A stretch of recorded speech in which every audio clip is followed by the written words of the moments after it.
Hey folks, it's Weekend Bushcrafter here, and so today I am in my reloading room. We have been talking about a little bit about being self-reliant, certain things, being bush fit, being, these type of things. And sorry about the noise in the background. It's my tumbler going with brass that I picked up over at the range.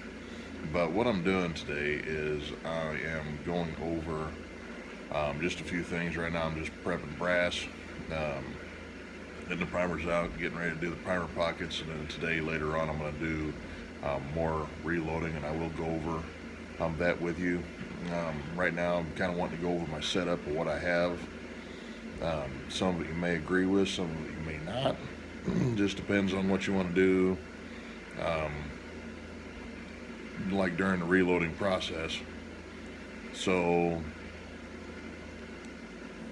I have, went out and bought a reloading setup for, fairly inexpensive. It's a Lee Challenger press. I've also got Lyman dies, and then my, shell blocks are nothing more than just the plastic boxes that come out of the ammunition cases, and then I pick up brass on the range, that type of thing. So I'm not fully set up and ready to go with fancy RCBS or the Lyman, 50 shell holders and that type of thing where you can put them in any way you want to. But I do with what I got. I'm trying to be a little more self-reliant, lowering my cost of ammunition so it doesn't cost me near as much to shoot. And eventually I'm going to start smelting my own lead. So if you guys keep watching.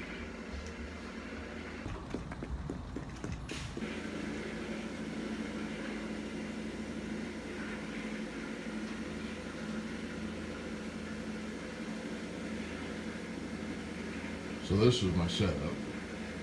As you can see, I got my powder press, and I've got a colander and a mixing bowl because I don't have a tumbler. Got my powder, my brass cleaning media. It kind of looks like a chaotic mess, but I'm down here kind of working a little bit. As you can see, I have a scale right there. I have a digital scale too, and I have the calipers, and up on the windowsill I have, some other things. So, and in a brown bag I have 50 lead rounds, primers laying, and I've got everything going on. The Lyman is for 38 special, 357 magnums. I have my little Lee scale, but then I have a Lyman digital over there.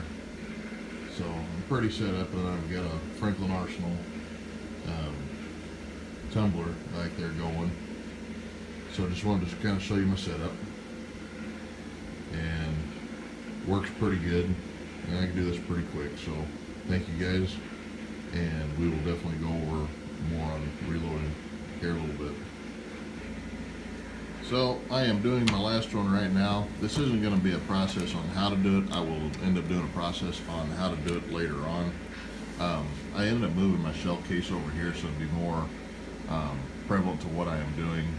I only load about 50 at a time. This week I'll probably end up doing another 50. The only reason why I do that is because it's easy for me to log. I am using CBC brass. I am going to be doing Remington brass next.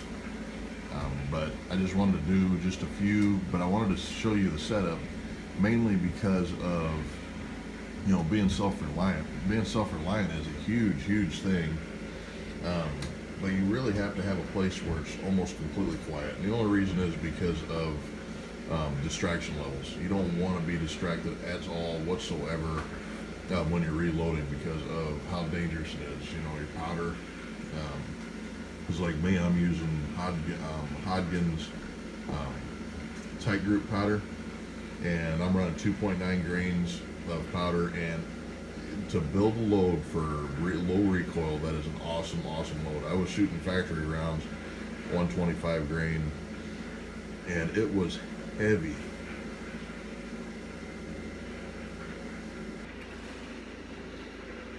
Shooting 125 grain rounds that are factory rounds, you don't realize that after you've been reloading. I used to reload 20 years ago, and then I stopped because of time and that type of thing. And now I really don't have the time, but I also like to shoot more. My wife shoots more. She just went out and bought the Walther CCP. I'm going to do a video on that. Excellent little gun, hard to take apart, hard to put back together, and the break-in period sucks on that gun. But other than that, the gun is just phenomenal. Shoots good, hardly lockups or jam-ups or anything like that. But anyway, back to the reloading. It's cheaper. There's so much more that you could shoot a whole lot more instead of spending $20 a round. 9mm guys, you guys can go to Walmart and pick them up for $10 or whatever, and it may not be worth your time. But if you're looking for a low recoil round, build one for your wife. If your wife doesn't like the recoil, scared of the recoil, that type of thing, build it, because I can tell you it is so much nicer to build around for her to enjoy to shoot.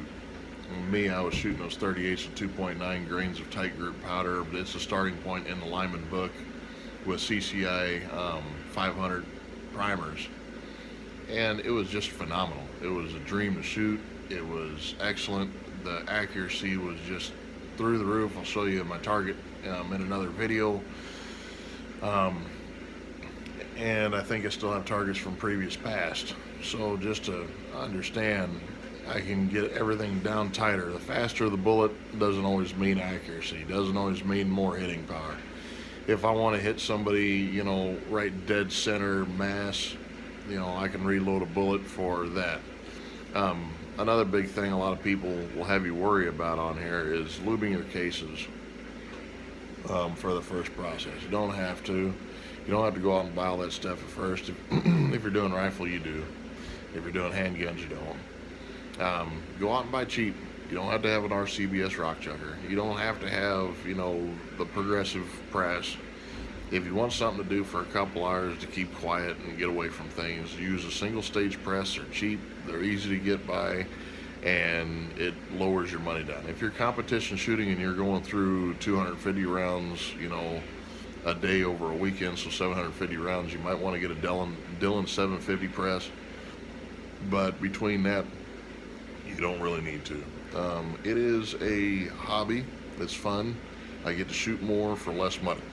So thank you guys for watching. Subscribe, like, and comment, and I will be talking to you in another video. Thank you very much, and you guys have a wonderful day.